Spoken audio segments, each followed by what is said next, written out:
Hello, welcome to Fundamentals of Acoustics.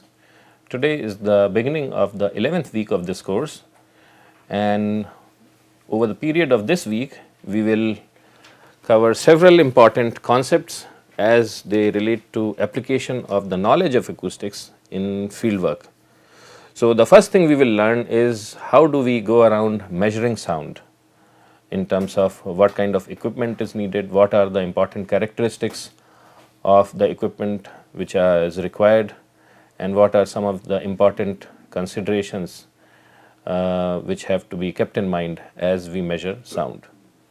The second thing we will learn is about microphones, their classification, different types of microphones, and also about their sensitivity. So, that is another concept and which we will learn about. And the third concept we will learn about is known as weighting, and essentially it relates to the difference between an engineering measurement of sound and the human perception of sound.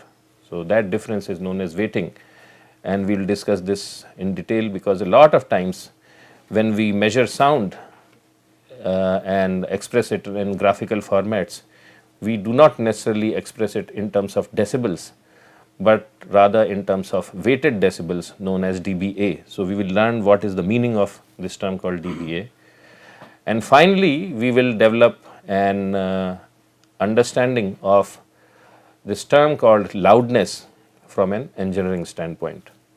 So, these are some of the important concepts which are required if you work in area of acoustics and your aim is to reduce or manipulate noise so that it becomes it comes down to some acceptable levels.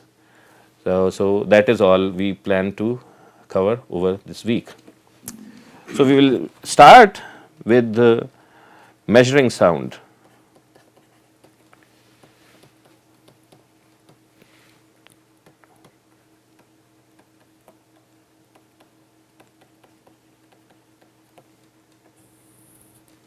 Okay.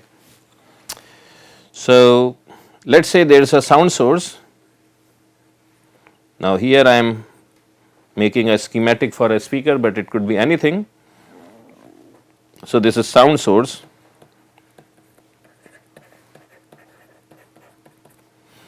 and it emits sound, and let us say we want to record this sound source, so that once we record the sound signal we can analyze it in detail, understand it, and take whatever actions we want to do.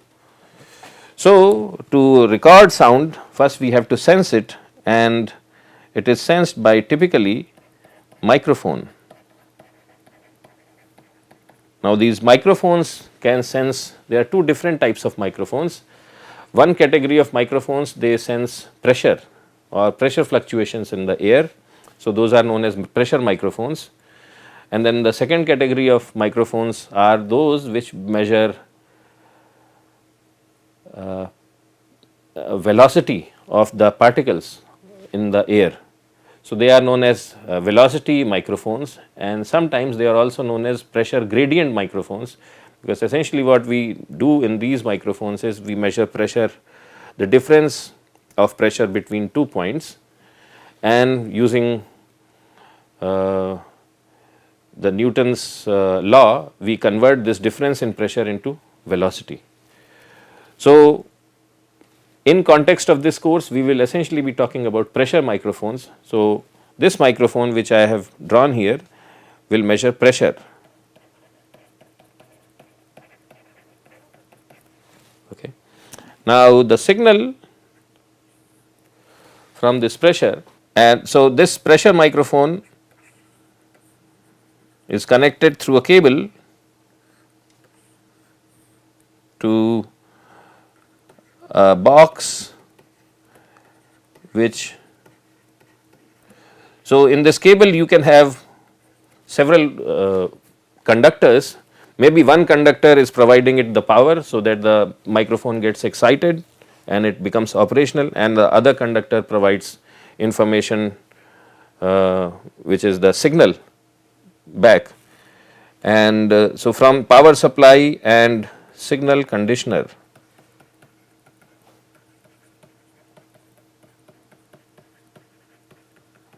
so this box this box not only provides power supply, but it also conditions the signal coming out of the microphone, and this signal goes to another device known as ADC, or analog to digital converter. So, what does this analog to digital converter do? So, the input to this ADC is a continuous waveform. So, I may be getting a signal like this, but what this analog to digital converter does, it samples this waveform or this time series signal at a particular sampling rate, so that the output from the analog to digital signal converter is a discretized signal. So, this discretized signal, it then finally can go to a PC, and there we can store this discretized signal in terms of one column will be time, another column will be the values of different pressures which are recorded, and this signal can later be analyzed in the way we want it to be. So, this is a typical measurement setup.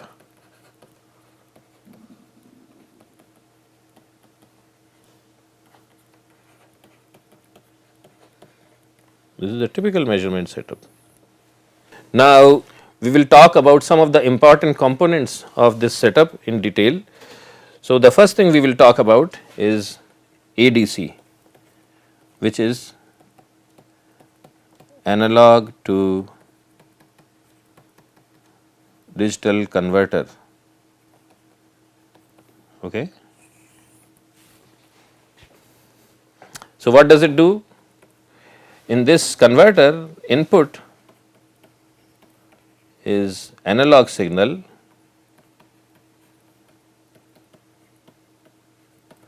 and output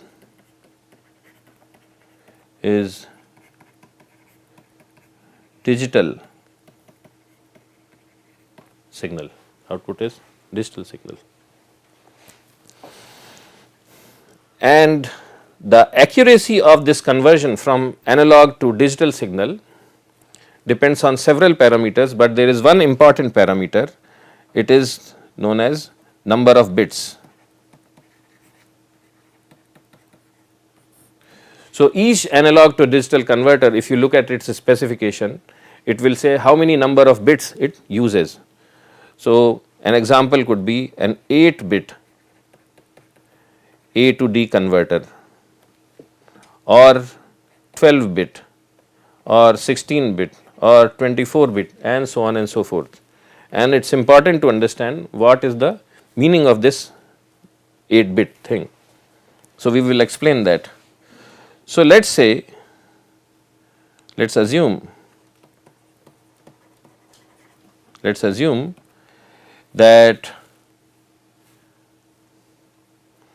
the ADC converter can handle a voltage range. So, what is going into this analog to digital converter is an analog voltage signal, it goes analog voltage signal, and output is a string of numbers, okay, string of numbers, zeros and ones. So, let us say that the input to a particular device, so it can handle, let us say, plus minus V over 2 volts. So, the overall range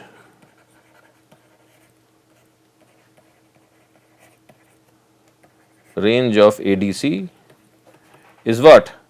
V over 2 minus V over 2. So, that is V volts. Okay.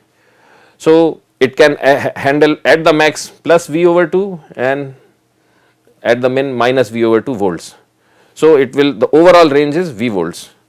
Now, So, this is on the input side. Okay, on the input side. Now, on the output side,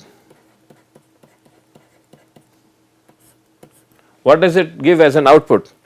It gives as an output a string of binary numbers.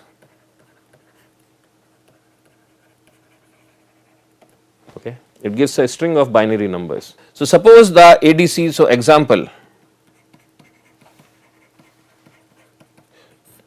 So, example is that suppose the ADC converter is such that it is a 1-bit device. Suppose it is a 1-bit ADC analog to digital converter. Then what will it give? It will give two possible numbers, 0 and 1, okay, 0 and 1. In this case, this entire, so what is this entire range from 0 to 1 captures the variation from plus V volts to minus V volts. So, its resolution, so what we can say is that suppose it gives output as 0 volts, not 0, it gives its output is 0, then let us say that 0 corresponds to minus V over 2, and suppose the output is 1, then we say that 1 means plus V over 2, then its resolution is equal to what? V volts, V volts, resolution is V volts. Let us consider a 2-bit device. So, in 2-bit device, each time it produces an output, it has a string which has 2 digits. Okay. So, what are the 4 possible different possible digits? One would be 0 0, other one will be 0 1, other one could be 1 0, and the fourth one could be 1 1. These are the only 4 possibilities.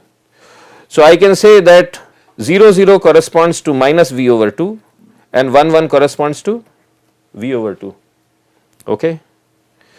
So, and then how many gaps are there? So, this is one gap, this is second gap, this is third gap. So, resolution is equal to overall range, which is V divided by 3.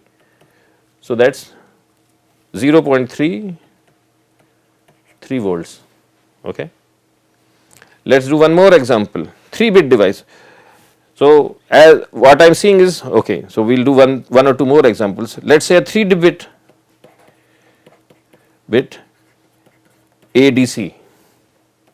In this case, the output, each output will have a string of digits where there will be 3 digits in each string.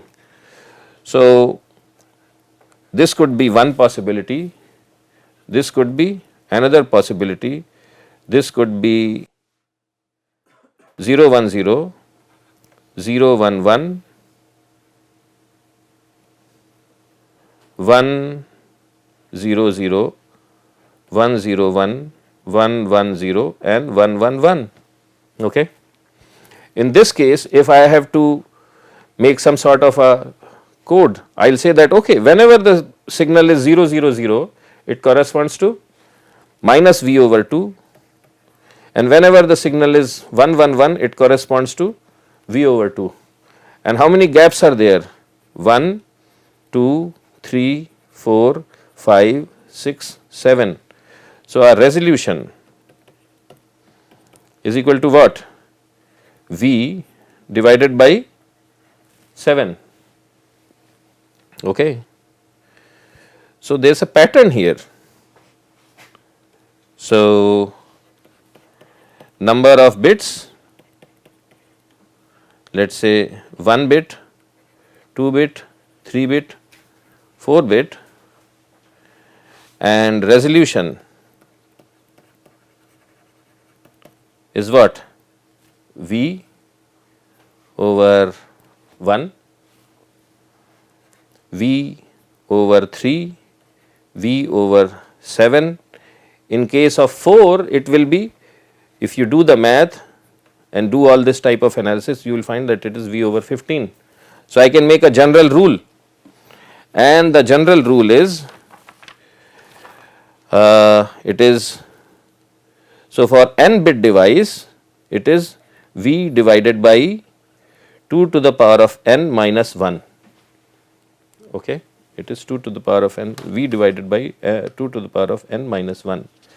So, what it means is that as n becomes larger,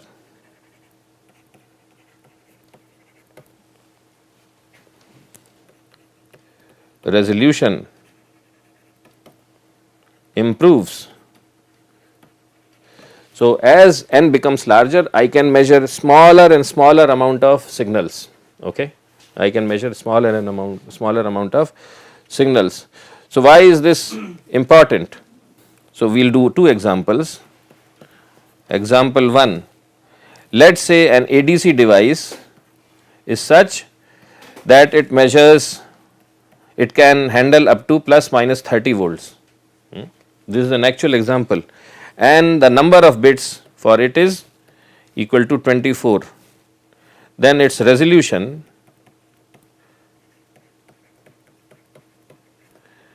is equal to what? It is plus 30 minus minus 30, it is 60 divided by 2 to the power of 24 minus 1, and that comes out to be 3.58 times 10 to the power of minus 6 volts, or 3.58 microvolts. Another example, there could be another analog to digital converter, and that measures, let us say, plus minus 5 volts, but it is not 24 bit device, but it is just a 16 bit device. Then its resolution is, the range is 10 volts divided by 2 to the power of 16 minus 1, and that comes out to be 1.53 into 10 to the power of minus 4 volts. Okay. Now, why is this important? This understanding is important because most of the times when we measure sound, the pressures sensed by the microphones are extremely small. Okay. 1 atmosphere is about 10 to the power of 5 pascals, and we may be measuring pressures as low as 10 to the power of minus 4, 10 to the power of minus 3 pascals. And a lot of these microphones, when they sense pressure at low pressures, they convert it into voltage signals, where the voltage signal may be extremely small. It may be not millivolts, but it may be 10 millivolts, 100 millivolts, or I am sorry, 10 microvolts, 100 microvolts, or a microvolt. So typically microphone signals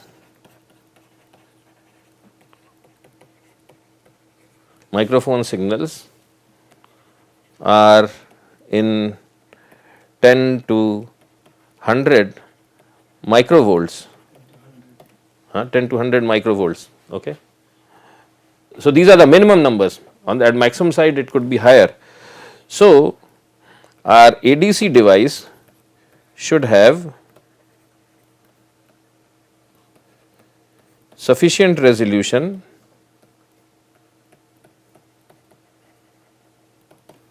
to measure these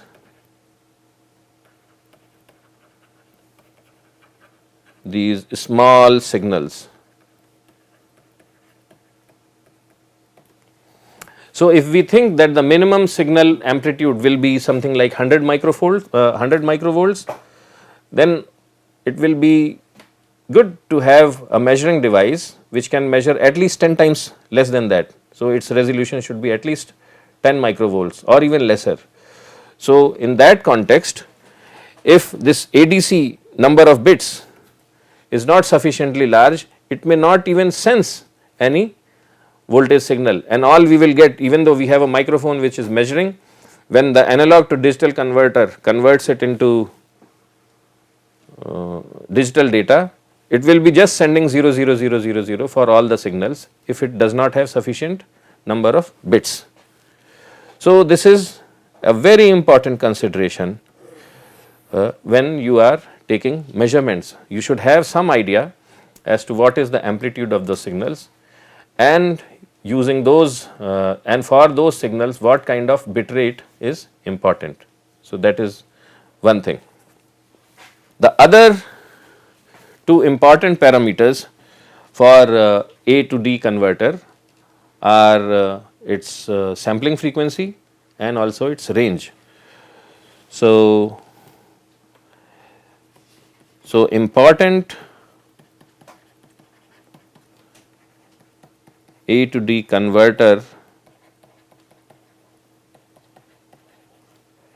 specification parameters.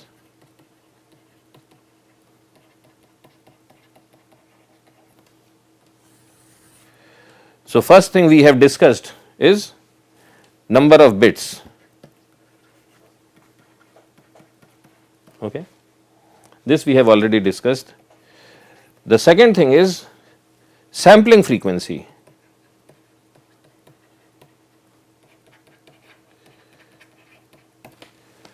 So, sampling frequency, we have discussed it in the last week, that if I am sampling my data at some frequency fs, then when I FFT that data or do a Fourier transform of that data, the maximum possible frequency which I will get will be half of the sampling frequency. So, if you want information on 20,000 hertz frequency in my data, from my data, then I should sample it at least at a frequency more than 40,000 hertz, and so on and so forth. So, as we are deciding on an analog to digital converter, we have to make sure that the A to D converter not only has sufficient number of bits, but it also has sufficiently high sampling frequency. If it has 100,000 hertz or 100 kilo samples per second, then I will get information up to 50 kilohertz at the maximum. So, that is another important feature. The third important parameter is range.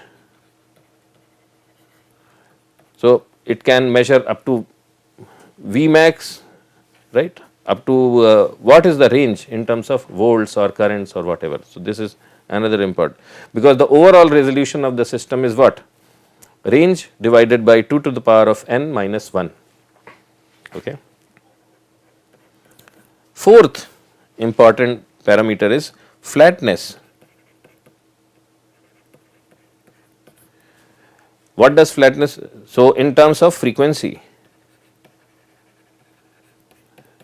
So, what does it mean? What it means is that if I send if the noise source is having, let us say, 100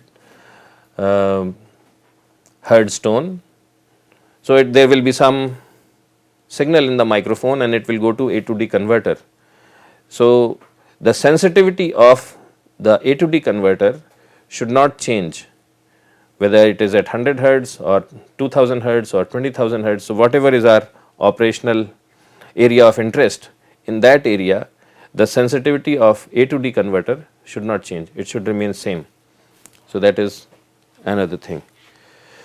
So, these are some of the important parameters, and then of course, there are some other important parameters, but the first four are really important. So, the other is passband frequency, and what this tells us is that what is the range of frequencies in which this device is going to work. And finally, does the A to D converter provide us with excitation current or not, and I will discuss this parameter later, but it is important to just write it down at this stage. So, that concludes the discussion for today in context of A to D converters. Tomorrow we will discuss about microphones in detail and what it means to have a good microphone. So, with that we conclude the discussion for today, and we will meet tomorrow at the same time. Thank you. Bye.